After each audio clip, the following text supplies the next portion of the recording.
Olá, vamos falar sobre a densidade de sólidos. O grupo sou eu, Eduarda Caroline e a Aline Moll.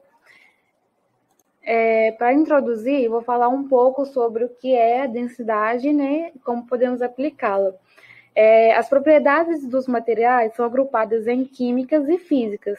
As propriedades químicas descrevem uma transformação química, tal como a interação de uma substância com a outra, ou a transformação de uma substância em outra.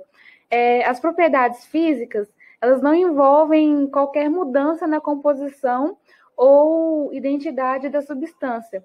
Isto é, são propriedades que podem ser observadas e medidas sem modificação de sua composição. As propriedades físicas da substância, elas também podem ser classificadas como intensivas e extensivas.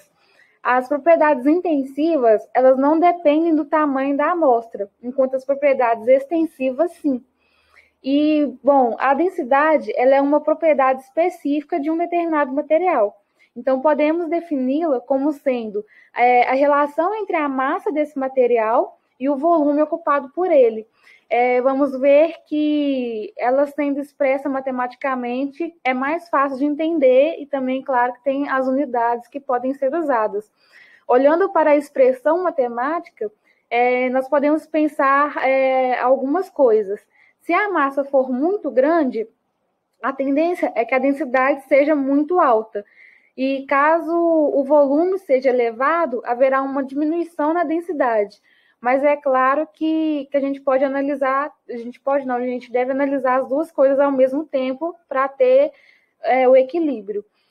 Um exemplo muito clássico para comparar, que é o quilograma de chumbo e um quilograma de algodão. Para a gente ter 1 quilograma de chumbo, a gente usa muito menos do que para ter 1 quilograma de algodão, que a gente vai usar muito. E sendo assim, comparando esses dois materiais, o algodão vai ocupar um espaço maior, ou seja, o volume dele vai ser maior. A densidade do algodão será bem menor, já que olhando para a fórmula matemática, quanto maior o volume, menor a densidade. Então, podemos ver que é inversamente proporcional. A massa e densidade são diretamente proporcionais e o volume e a densidade são inversamente proporcionais. Bom, a densidade absoluta de uma substância, ela pode ser definida como a relação entre a sua massa e o seu volume. A densidade absoluta, ela também é uma propriedade específica, ou seja, cada substância pura tem uma densidade própria que a identifica e a diferencia das outras substâncias. A densidade relativa é a razão entre a massa específica de uma substância pela massa específica de outra substância, tomada como referência. Dessa forma, a densidade relativa é um número puro, ou seja, uma grandeza adimensional. Por exemplo, quando a gente afirma que o mercúrio é mais pesado, ou seja, mais denso que a água. Isso quer dizer que um certo volume de mercúrio é mais pesado do que um igual volume de água. E assim a gente pode referir que a densidade relativa ela é um número de vezes que uma substância é mais pesada que determinado volume. Bom, a determinação da densidade de um sólido, ela pode ocorrer de algumas formas.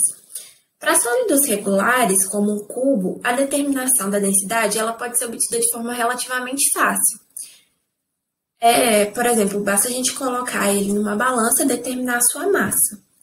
O volume ele vai obedecer a fórmulas matemáticas específicas e, como por exemplo, do caso do cubo, a gente só precisa multiplicar a sua altura pelo comprimento e pela largura para descobrir o volume.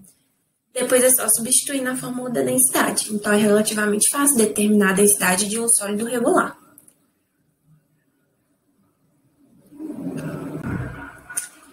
Já a determinação da densidade de sólidos irregulares, ela não possuem uma forma geométrica definida, elas não existem fórmulas matemáticas, né, para poder calcular o seu volume. Então surge a questão de como calcular a densidade de sólidos regulares. O princípio de Arquimedes que é utilizado para medir volumes de sólidos irregulares, ele sugere o seguinte, que a gente precisa de uma determinada quantidade de água em uma proveta, depois adicionar o sólido irregular e observar a variação de volume que a água sofreu. E pronto. A variação do volume da água seria o volume do sólido.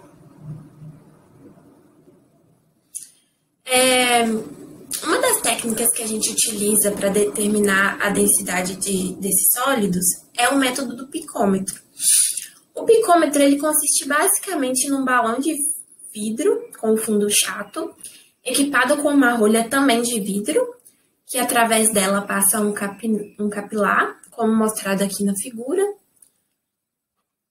E a determinação da densidade de um mineral, por exemplo, ela exige alguns pontos específicos, como uma balança de precisão, para assegurar que o procedimento vai ser feito de forma efetiva.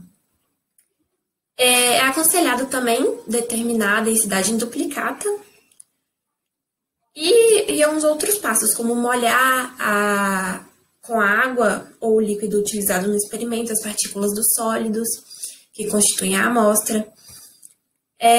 Verificar também se não houve a formação de bolhas de ar aderidas ou partículas na superfície interna do picômetro.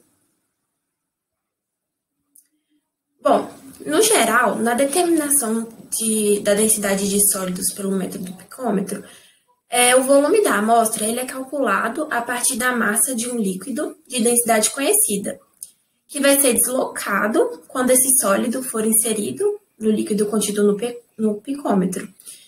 E o líquido a ser utilizado, ele tem que ter algumas particularidades. Ele não pode dissolver a amostra e nem reagir com a amostra. Essas são algumas particularidades importantes. Bom, para finalizar, eu vou falar sobre a densidade no nosso dia a dia. A densidade está presente em muitos lugares do nosso cotidiano. Podemos falar sobre densidade quando olhamos para um navio, para um copo de água, para um iceberg e várias outras coisas. Eu queria falar principalmente sobre o navio, né? Que como algo tão pesado consegue ficar sobre a água. Então, precisamos lembrar que para que um material possa flutuar, o seu peso não é um fator único que determina isso. Nós precisamos comparar as densidades. E é isso que ocorre no navio. Apesar de ser extremamente pesado, os engenheiros realizam cálculos para construí-lo de um tamanho que a relação massa e volume seja menor do que a água do mar. E dessa forma, com uma densidade menor, será possível permanecer sobre a água. E também trazendo com algo mais simples, algo que a gente possa ver em casa, seria o copo de gelo. O copo de água com um cubo de gelo e um copo de refrigerante com um cubo de gelo. No copo de água, o gelo vai ficar flutuando e no refrigerante o gelo vai descer. E podemos afirmar, então, que o gelo apresenta uma densidade menor que a água e uma densidade maior do que o refrigerante. E aí a gente pensa, né? Se o gelo é água e na mudança para o estado sólido as partículas se aproximam mais, o volume irá diminuir, aumentando a densidade. Não era para ele afundar ou então ficar ali na metade. E isso faz sentido, mas não é o que acontece, porque é inversamente proporcional. A densidade do gelo diminui ao invés de aumentar. Por quê? Quando as moléculas de água começam a se aproximar, elas se organizam de uma forma que o volume aumenta, e isso ocorre com que as fortes interações intermoleculares que ela realiza, que são as ligações de hidrogênio, que são muito fortes, vão ser muito fortes, né? Porque são ligações de hidrogênio. E essa estrutura é chamada de hexagonal, que apresenta espaços, que é o que deixa o volume maior. Então, como a massa é a mesma e o volume aumentou, a densidade diminui, fazendo com que o gelo flutue. E eu achei isso muito legal. E é quase a mesma coisa que ocorre com o iceberg. Quase a mesma coisa não, né? Vai ser a mesma coisa. porque, só sei que é muito legal. E então vai ser a mesma coisa que vai ocorrer com esse BR.